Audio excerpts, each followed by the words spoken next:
A very good evening to you and yours. Yes, it is a Thursday, so you know it's time for Sports Central, the show that guarantees your weekly fix of sports action.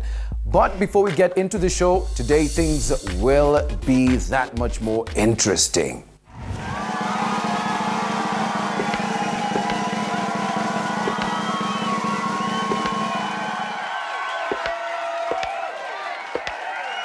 Well, okay. Sawa. All the drama, the hula baloo. They didn't do that for me, by the way, when I joined. Yeah, it was part of my rider when I joined. I should have negotiated my contract. You should have. Yeah? You should have. Well, karibu sana, my dear. Thank you very much. Yes. My name is Koi Kabala, and I'm super excited to be part of the Sports Central team, giving you your weekly fix of sports action. And as we go along, we'll get to know each other better. Absolutely. And I'm Mike Mondo. And hey, if you're looking for that perfect blend of motorsport and fashion, well, we've got everything you need to know from the Concours d'Elegance. Absolutely. We also get to head on to Ruai, where we meet Zach Karevi, who is the runners-up of the Kenya Strongest Man Nairobi edition. Alafu, the state of the sport, of course, the Kenya football situation right now, a lot of drama going on. We've got guests in studio to let us know more about what exactly is going on. Well, all that and so much more coming up, but first, let's take a look at what's up next. For our first story of the day, we head on to Ruai, where we get to link up with a man who is set to leave a mark in the national edition of The Strongest Man. Absolutely. Our man of the moment is Zach Karevi, and even though he was second to Qatar-based Chris Okech, he remains very optimistic about his chances for the national title.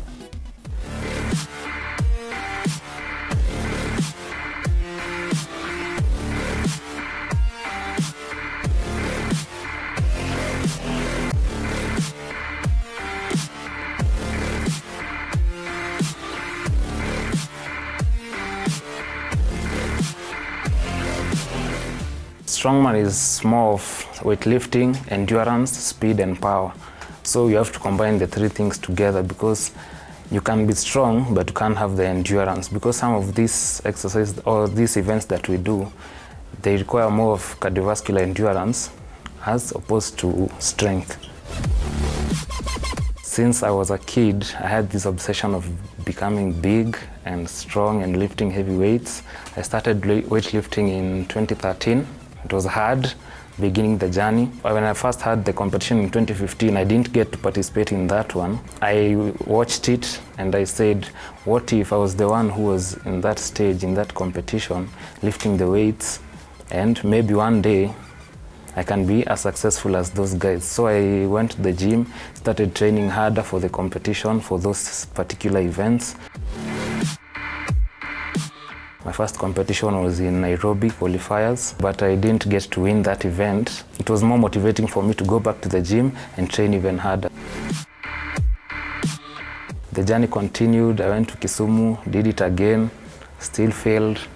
Then now this year, it came to Nairobi. I decided to give it a go, and luckily, through God, I managed to get to where I am now.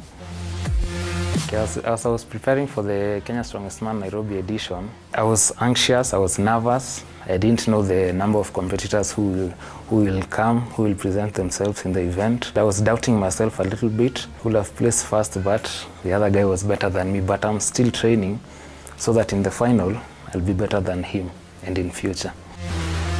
We had like 7 events. We had the squats, the deadlifts, the spear hold. We had the farmer's walk, the tire flips, we had the pick and place, and the military press, which is the shoulder.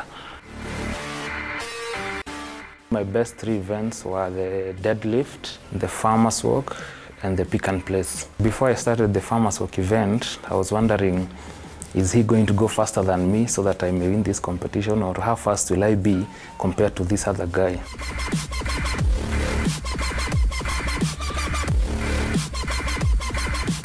Okay, off the gym, you have to check your diet, rest, and you have to balance work and your training. So what you eat will depend on your results on what you lift. Weightlifting and strongman, I think they go hand in hand to me, because as I train for weightlifting, I'm also training for certain events in the strongman, because events like deadlifts, events and squats, they test your overall strength and your ability to move the weight.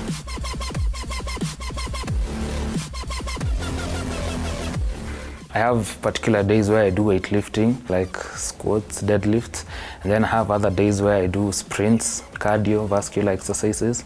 Then I have some other particular days where I do event training. So when you balance that like that, you get a more complete preparation. If you sleep and you don't train, it will be harder for you to win this competition. We have really progressed well with the sport. The management and the sponsors have really done a good job. And as years goes by, we may find that we are in a higher state than we are right now. It is encouraging many athletes to go to the gym, to perform, and it's a motivator to lift weights.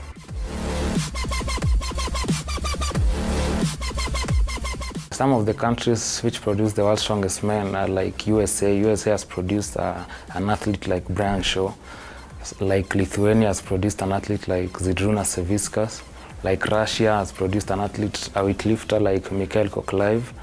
So for us to grow to that level, it will take dedication from the athletes and persistence in training, and also training hard, and commitment, and also support from your friends. Any athlete looking to join can join. It's free. It's also a motivating sport, and it's also a fun event to watch and to participate.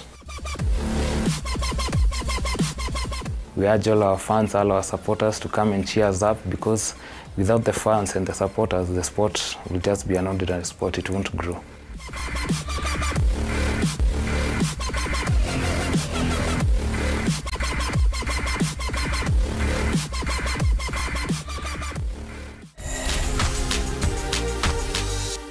Welcome back, and just in case you are joining in, you're watching Sports Central. This is that show that guarantees your weekly fix of sports action. And speaking of action, by the way, Zach, pretty amazing guy, don't you think? Absolutely. He reminds me of that Polish guy, Pudzianowski. Yeah. He won World's Strongest Man for a really long time, and I admire the fact that it takes so much discipline to be able to do that. Yeah. So good for him. Yeah, but I'll definitely challenge you one day. Maybe you could deadlift me. I could. You could? I could. Aye. Absolutely. Well, actually, we do need to talk about motorsports right now. And Concours d'Elegance happened this weekend. Beauty meets the Beast.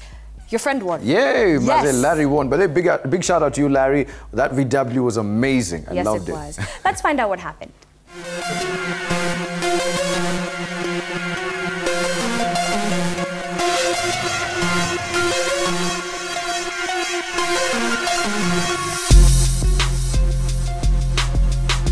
The 47th edition of the Concours d'Elegance, as expected, brought together lovers of classic cars, competitors, officials, and fashion enthusiasts to enjoy a rare display of classic cars. Okay, this is a Rolls-Royce 1951 Silver Dawn.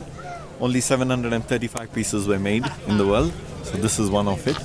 As you have seen, the lady sitting in the front. It's a 6-cylinder straight, 4,900 cc. Of course, they always said, why Rolls-Royce? But Rolls-Royce had everything to do with redundancy in those days, in the 1951. So this guy's got 2 coils, 2 master cylinders, 2 fuel pumps. So even if one fails, the other one used to take over. That is why it was the #1 car in those days.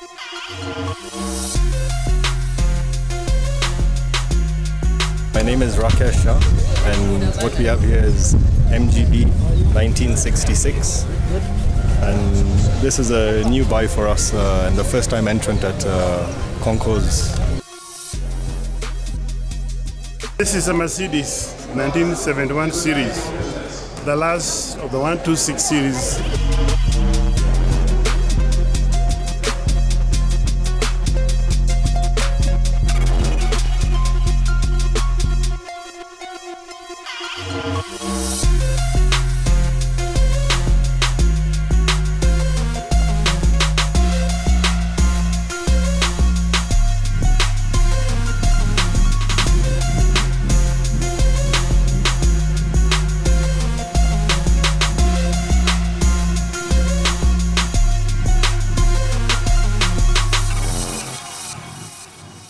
Yeah, it's a Toyota Corona,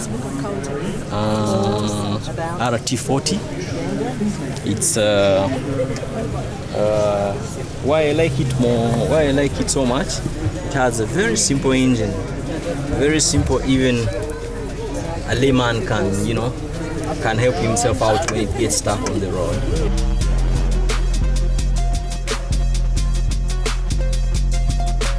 I'm trying my level best. This is my 3rd year. Every year I will do an increase, I will do an upgrade slowly. And I will come to beat his class one day. Not a problem.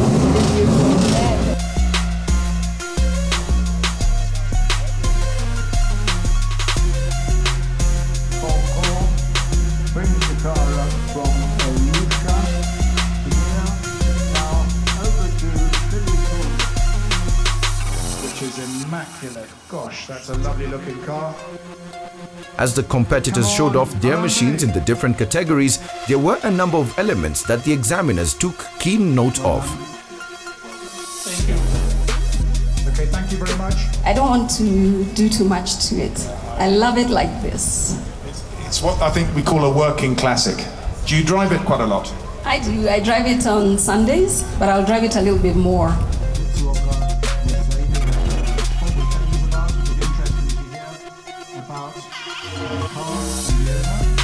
This is a Mitsuoka Leseide. It is manufactured in Japan in the year of 1991. Consumption is low, very lovable, classic car, very unique, and I love it.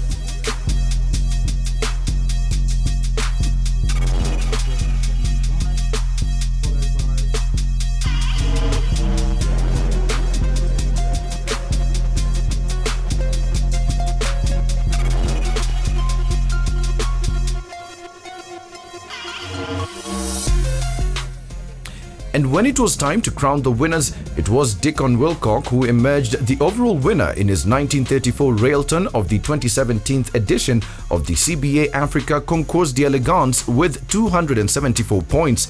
The second place went to Julia Wilcock with the 1952 MGTD, who got a point shy of the winner, while Veronica Rowe rounded up the top 3 slots with the 1934 Rolls-Royce Boatail.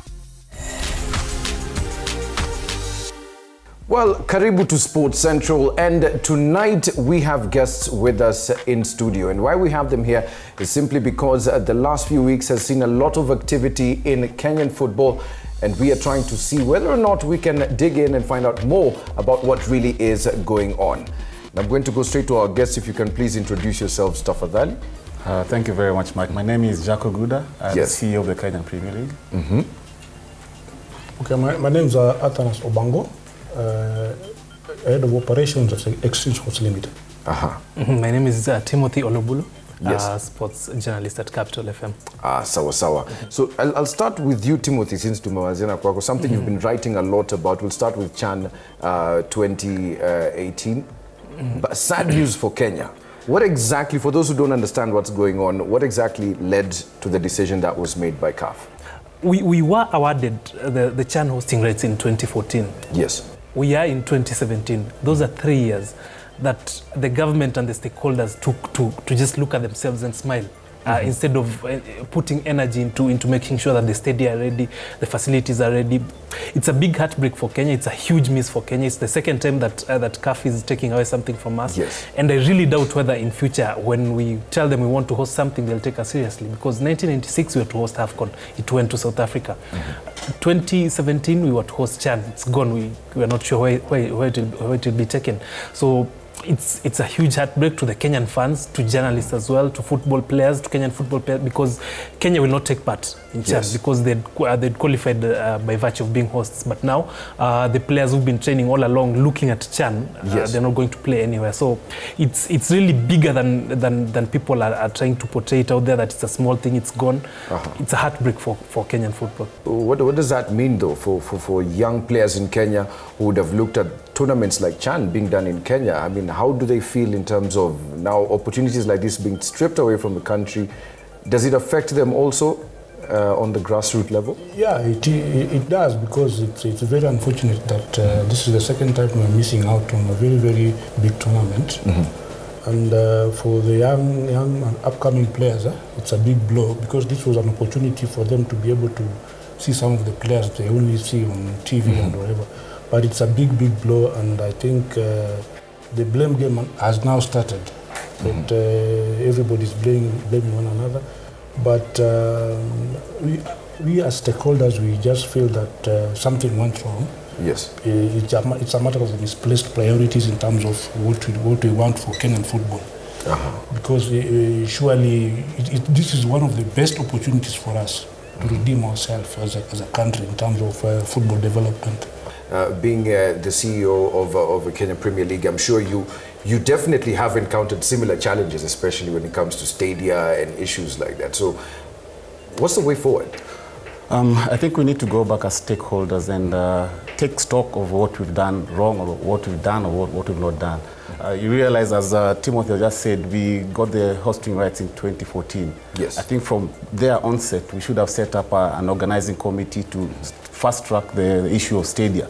We were happy that when the Jubilee government talked about putting up 5 stadiums, that would have helped football quite a lot, because they had already selected good venues where probably football was not being played, where fans have been starved in football, and that is the reason why we need to go back, take stock of what we've done well, what we've not done, and chart the way forward on any future events. Something that is definitely, I think, hurting the league in Kenya is the court ruling that basically cut down the number of teams to 16 teams. Now you have teams like Nakumatt, Zukericho that are facing, they're not getting any playing time right now until that issue is resolved.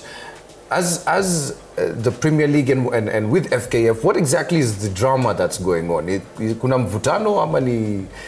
I think the basis of the court cases was that, first of all, we are mandated by FKF to run the top tier league. Yes. And in the agreement, there are clauses that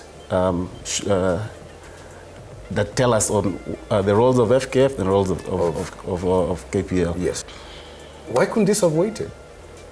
I think in the first place, it was not an issue, because I think personally I've followed the KPL from the time it was incepted. And it's a matter of, as I've said, it's misplaced priorities, because someone is elected today, and then the next thing is just comes a big shake-up. Yes. The first thing is just how you have to respect agreements by your predecessors. You have to respect them. Yes. First of all, if you come into office and see these are the agreements, look at them. If there's something you feel probably can be done, you bring the stakeholders on board and you start discussing how are you going to expand the league. Can you imagine now where do you say Zoo and Nakumatt will go? Those players, that was where they're getting their livelihood. Yeah, livelihood. Where do they go now? Will we have a champion at the end of the season? Will someone go to court will Nakumatt and Zoo go to court? If the appeals court maintains that whatever the High Court said was correct, will they go to court? What happens to the champion of the new season? Will they say, how come you're being declared champion and our points are not included in your results? So it's really a disheartening end to the season. We made 5 steps back, and now we've made 2,000 steps backwards. It's discouraging. Even as a journalist, you don't even have that motivation to go and cover that league, because there's some excitement when it comes to the end of the season. There's an excitement of the championship race. There's an excitement of the relegation battle. But now it's so uncertain. Well, gentlemen, thank you so much for shedding some light onto what's been going on in football in Kenya.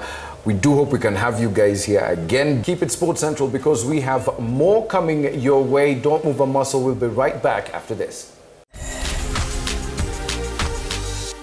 Well, unfortunately, it is time for us to say kwaheri and wrap it up on Sports Central. Before we do so, though, I mean, that interview really made me feel sad. I wish Nick Mwendwa from FKF was here.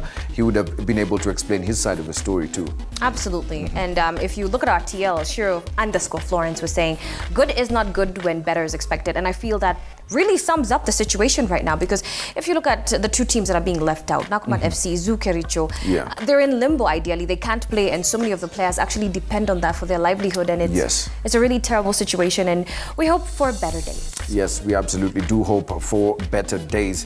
Alafu kumbuka, if you want to get in touch with us, you can do so on the social, on Facebook, on Twitter. You can also go ahead and follow us on our YouTube channel. So we are going to say kwaheri and leave you with our internet find of the week. And until next time, keep it Sports Central. Setzt sich da ab, kommt an den Ball, ist aber zu weit, ist in den Rücken. Alberts